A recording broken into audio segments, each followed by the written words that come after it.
Assalamualaikum warahmatullahi wabarakatuh. Alhamdulillahirabbil alamin. Asyhadu an la ilaha illallah wa asyhadu anna Muhammadar Rasulullah. Raditu billahi rabba wa bil islami dina wa bi Muhammadin nabiyya wa rasula. Rabbi syrah li sadri wa yassir li amri wahlul 'uqdatam min lisani yafqahu qawli. Halo, halo, halo. Apa kabar semuanya? Semoga Anda semua di mana saja Anda berada selalu diberikan kesehatan, kekuatan, dan tentunya rezeki yang barokah dari Allah Subhanahu wa Ta'ala. Kita berjumpa kembali ya. Kita akan membicarakan tentang apa? Yuk, tentang sifat kualitatif dan kuantitatif pada ternak. Kita menginginkan ya ternak kita yang sehat, produktivitasnya tinggi ya, dan kita bisa memberikan yang terbaik ya, baik dari berbagai macam produksi baik susunya ya, telurnya ataupun produksi daging ya, tentunya yang kita butuhkan untuk kepentingan kita semua, tentunya ya untuk protein hewani ya, konsumsi protein hewani. Oke ya, apa itu ya, kita bahas apa yang akan kita bahas ya.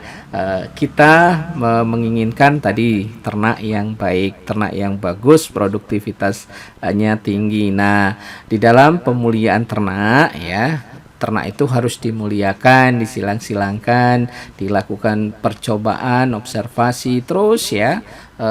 Biasanya peternak itu ya cenderung ingin merubah dan menentukan produktivitas ternak itu pada tingkatan tertentu yang diinginkan ya. Jelas ya, pengen untung, pengen cepat besar ternaknya.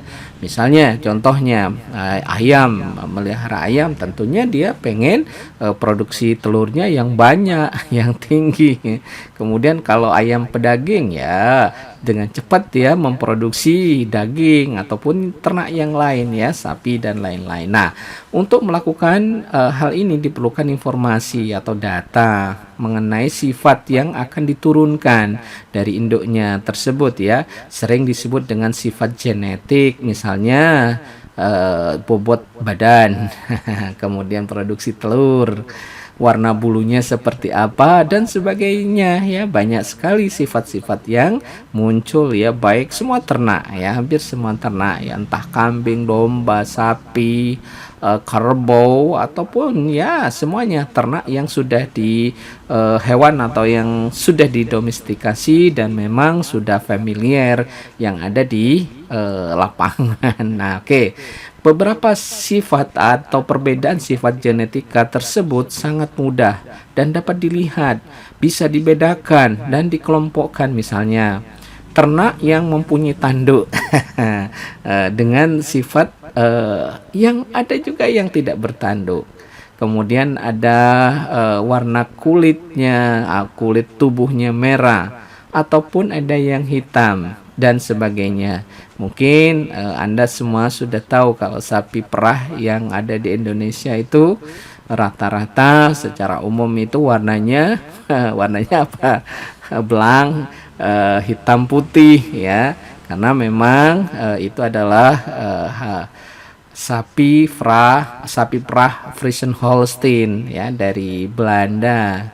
Kemudian kalau Anda melihat sapi potong misalnya, itu banyak yang ada di kita itu sapi Bali yang warnanya kemerahan, kecoklatan ya. Kalau jantannya biasanya agak kehitaman. Ada juga sapi PO ya, peranakan unggul, dan banyak lagi ya.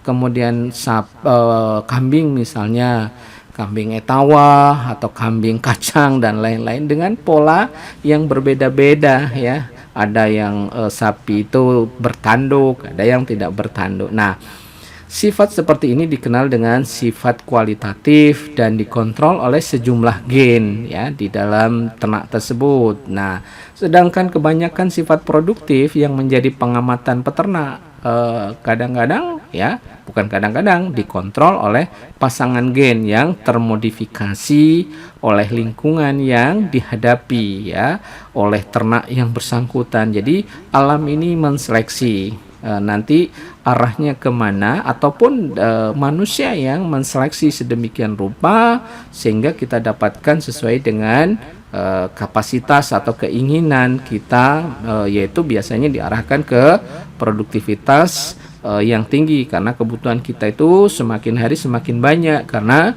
jumlah penduduk juga semakin banyak. Jadi kita arahkan ke sana supaya kita memberikan pakan itu efisien, efektif ya, dengan memberi makan ya sedikit-sedikit, sedikitnya, tetapi kita berharap pertambahan bobot badannya tinggi. Nah, itu yang selalu kita mainkan. Nah, sifat produksi dikenal sebagai sifat kuantitatif dan tidak dapat dikelompokkan secara tegas. Misalnya produksi daging, produksi susu, kalau pada domba produksi wool ya, untuk kepentingan ini ya, baju, jaket dan lain-lain ya.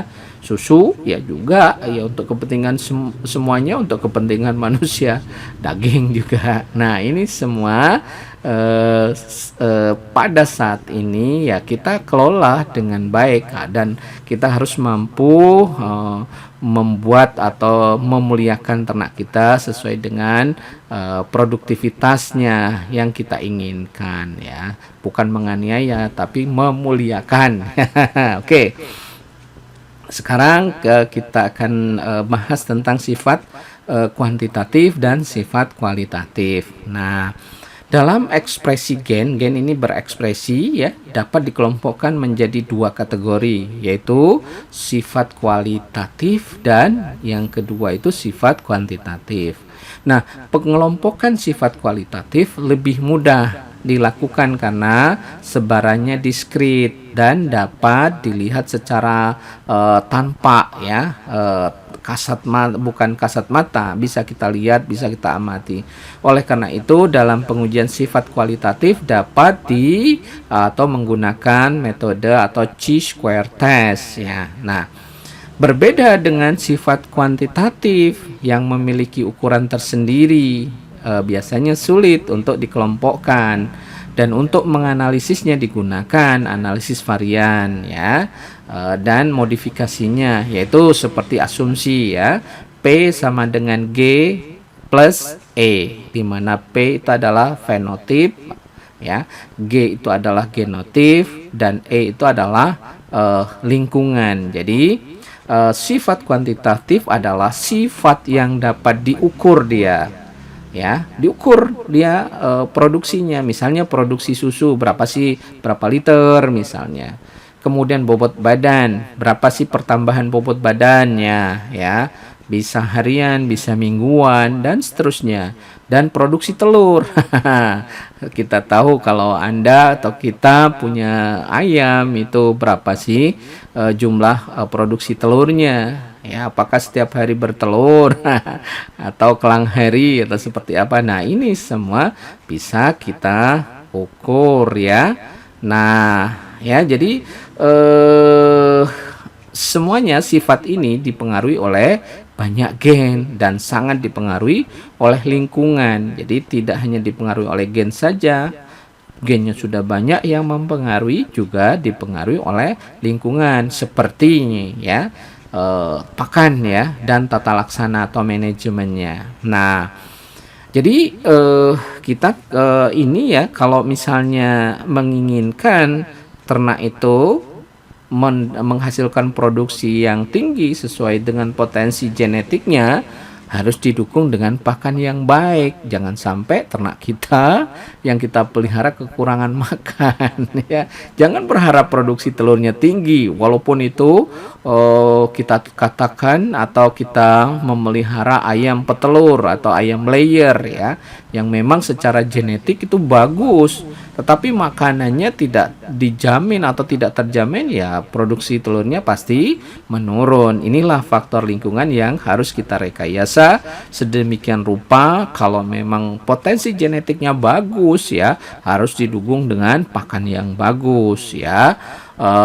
juga didukung oleh tata laksana atau manajemen pemeliharaan yang bagus. Mungkin Anda sudah pernah mendengar ya, ada yang namanya segitiga produksi, ada breeding, feeding, dan manajemen ya. Breeding tentu kita menginginkan ternak yang genetiknya bagus ya. Kemudian harus didukung oleh feeding, pakan yang baik. Yang berikutnya adalah manajemen pengelolaannya yang baik. Nah, kebanyakan sifat yang mempunyai nilai ekonomis adalah sifat kuantitatif ya, yang terukur nanti seperti produksi telur, produksi susu, sama dengan sapi perah misalnya.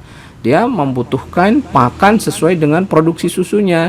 Semakin tinggi produksi susunya, misalnya 25 sampai 30 liter atau bahkan ada yang 35 sampai 40 liter, itu menuntut pakan yang bagus, pakan yang berkualitas, yang proteinnya, TDN-nya, energinya yang disesuaikan dengan produksi susunya. Bahkan ada ini ya, kalau misalnya kita memberikan pakan ala kadarnya ya, dijamin dalam beberapa saat itu produksi susunya akan menurun gitu ya.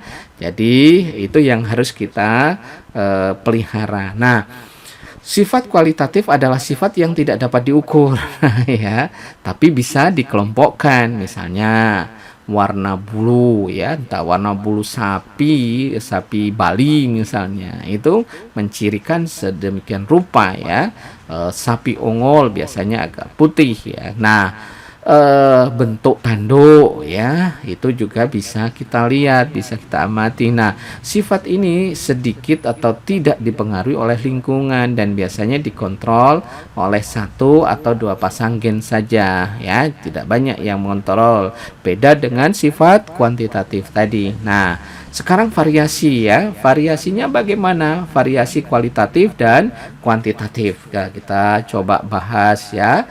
Nah, tujuan peningkatan mutu genetik ya, kita akan tingkatkan terus ya, adalah untuk meningkatkan efisiensi baik dari segi reproduksinya dan produksinya, dengan meningkatkan kemampuan reproduksi dan produksi setiap ternak di dalam suatu populasi ya, suatu kawanan yang besar.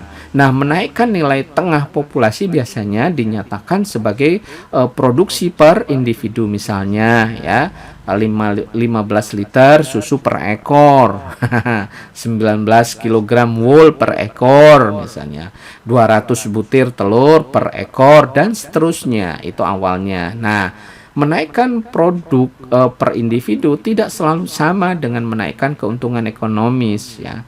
Keadaan demikian disebabkan oleh apa? Karena menaikkan produksi biasanya diikuti dengan kenaikan ongkos produksi. Ya, jelas harus ditopang ya, pakan yang bagus, mungkin dari segi kandangnya yang baik ya, yang tertata, kemudian higienitasnya, sanitasi lingkungan kandang juga yang bagus. Nah, semuanya itu ya ada ongkos produksinya.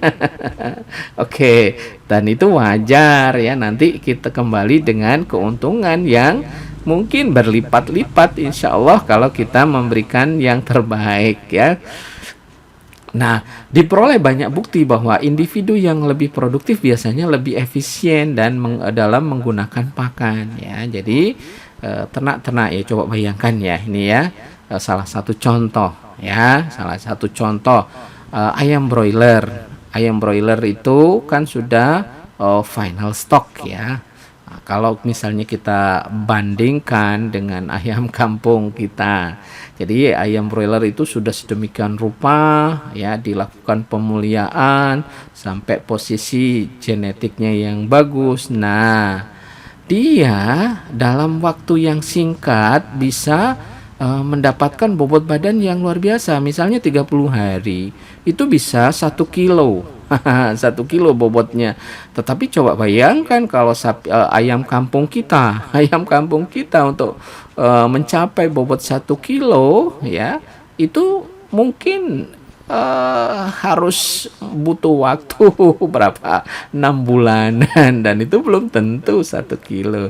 Nah hal ini ya harus menjadi ya perhatian kita, harus dilakukan. Bagaimana dengan ayam kampung itu kalau kalau ya kita punya kemampuan untuk memuliakan ya supaya produktivitasnya menjadi tinggi, termasuk misalnya ayam petelur yang kita suka konsumsi telurnya setiap hari itu biasanya bisa mencapai ratusan butir selama masa produksi ya. Tetapi ayam kampung kita ayam kampung kita paling banter 10 sampai 15 satu siklus produksi nih ya. Perlu juga pemuliaan kita lakukan, kita silang-silangkan sampai mencapai produktivitas yang tinggi, termasuk juga sapi kita, itik kita ya. Ini juga harus kita kelola dengan baik ya, dengan manajemen yang baik, kemudian kita seleksi supaya mencapai puncak produksi yang efisien tadi. Nah, apabila fenomena tersebut benar, maka tidak menyebabkan kesalahan yang besar apabila karakteristik dinyatakan dalam unit produksi per individu, dan juga perlu selalu diperhitungkan dan ditinjau kembali efisiensi produksi apabila ya produksi individu itu sudah mulai naik. Kemudian individu yang lebih produktif akan membutuhkan pakan yang lebih banyak ya, dan kualitasnya harus bagus, tetapi biasanya lebih rentan terhadap penyakit ya. Nah ini bisa kita ini juga seleksi nanti sifat yang tahan penyakitnya juga ya.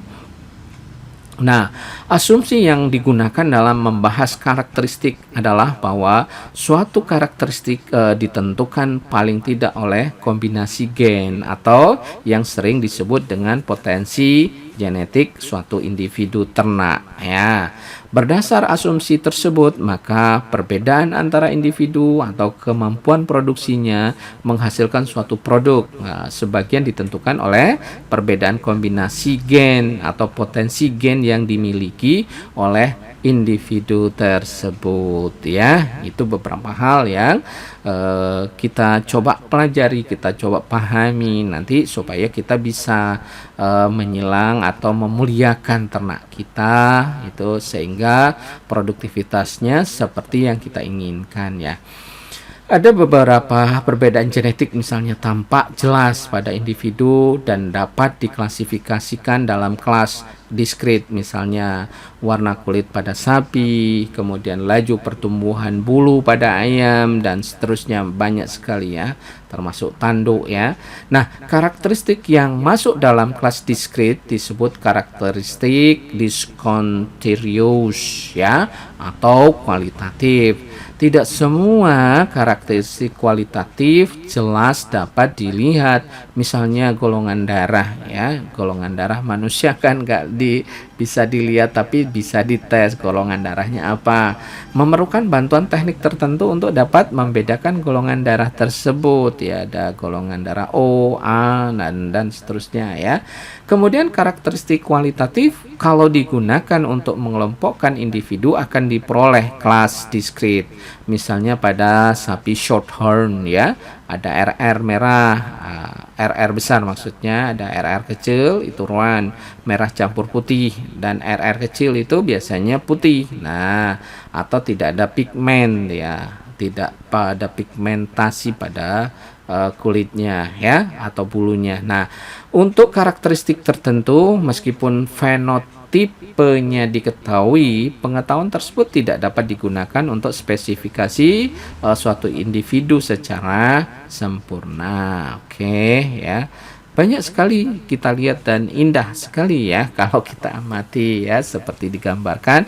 Kita harus mencoba merenungkan ya, bahwa di alam ini ya Allah sudah memberikan gambaran ya, kita harus memikirkan alam ini semuanya ciptaan Allah itu supaya meningkatkan keimanan kita kepada Allah ya, bahwa subhanallah Alhamdulillah, wala ilaha illallah, wallahu akbar. Maha suci Allah ya, maha besar Allah, dengan ciptaannya itu harus memberikan dampak keimanan kita betapa luar biasanya.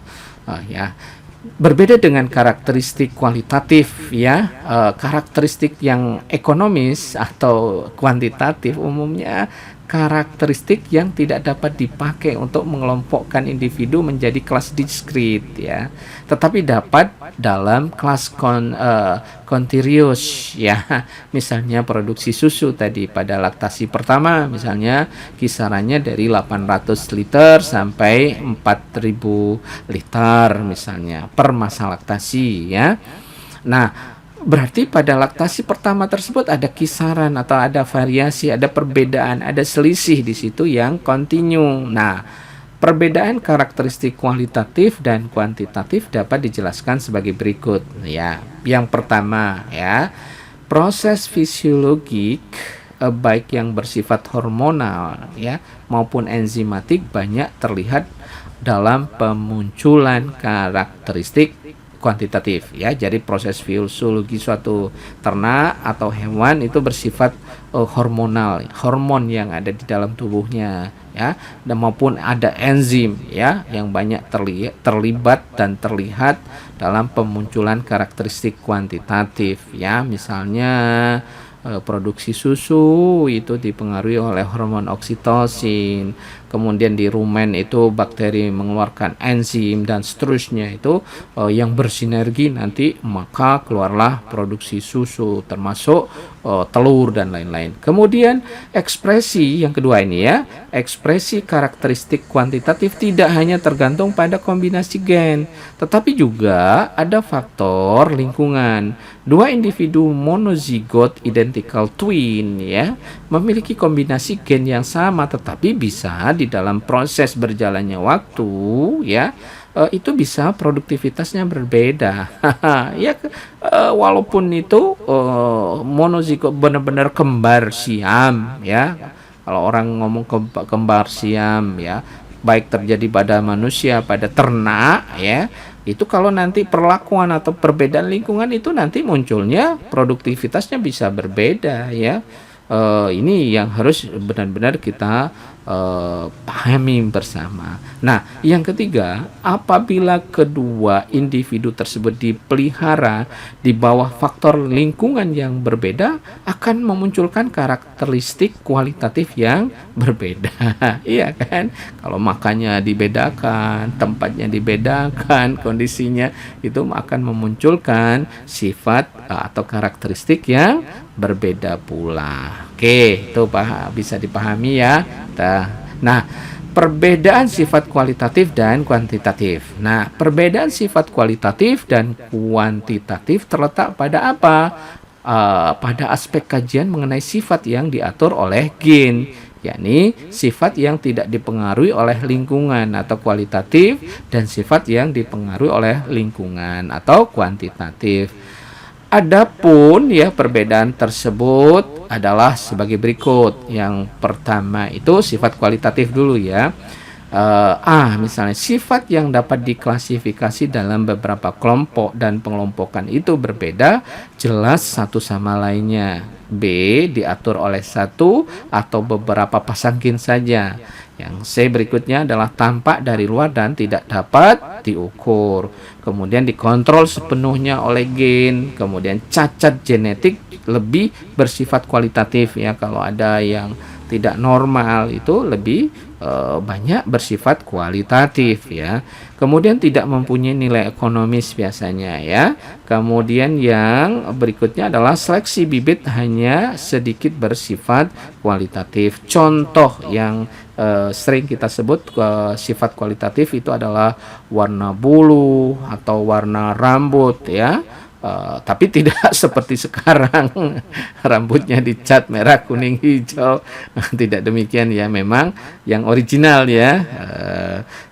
Kemudian sapi bertanduk dan tidak bertanduk. Tidak hanya sapi yang bertanduk, termasuk kambing, domba, kerbau, itu adalah sifat kualitatif ya.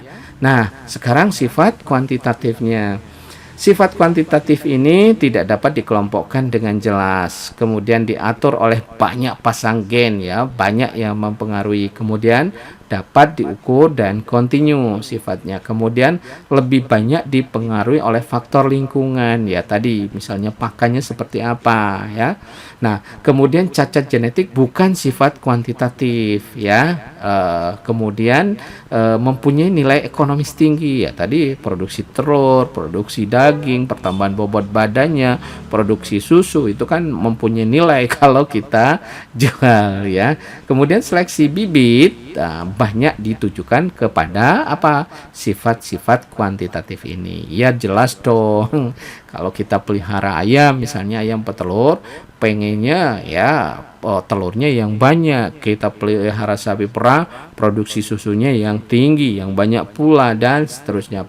Kalau misalnya sapi pedaging, kita berharap pertambahan bobot badannya ya tinggi. Nah, ini contohnya ya, seperti tadi digambarkan ada produksi susu, pertambahan bobot badan, kemudian juga kalau produksi susu itu kadar lemaknya yang dipertimbangkan, biasanya harganya lebih tinggi kalau kadar lemaknya juga tinggi ya. Nah, rangkuman kita secara umum ya, apa yang kita bahas bisa kita rangkum ya. Sifat kuantitatif adalah sifat yang dapat diukur, misalnya produksi susu, bobot badan, dan produksi telur. Sifat ini dipengaruhi oleh banyak gen dan sangat dipengaruhi oleh lingkungan seperti pakan dan tata laksana pemeliharaan. Kemudian yang berikutnya rangkumannya adalah kebanyakan sifat yang mempunyai nilai ekonomis adalah sifat kuantitatif ya. Sifat kualitatif adalah sifat yang tidak dapat diukur tapi bisa dikelompokkan. Misalnya warna bulu, bentuk tanduk. Nah, sifat ini sedikit atau tidak dipengaruhi oleh lingkungan dan biasanya dikontrol oleh satu atau dua pasang gen saja.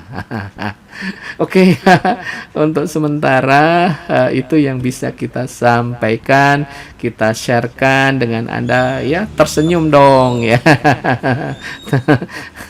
Sudah dapat ilmu baru ya, mudah-mudahan ini bermanfaat ya untuk kita semua dan untuk meningkatkan produktivitas ternak kita sehingga ketahanan pangan, kedaulatan pangan untuk sumber protein hewani atau sumber protein yang tidak tergantikan ini bisa kita tercapai ya, ataupun kita tidak usah repot-repot impor lagi. Mudah-mudahan kita selalu bersemangat ya, termotivasi untuk meningkatkan kesejahteraan kita semua tentunya ya. Mungkin itu ya, fastabiqul khairat, kita berlomba-lomba berbuat kebaikan kebaikan dan nasrum minallah wa fathun qarib. Wassalamualaikum warahmatullahi wabarakatuh. Terima kasih semua.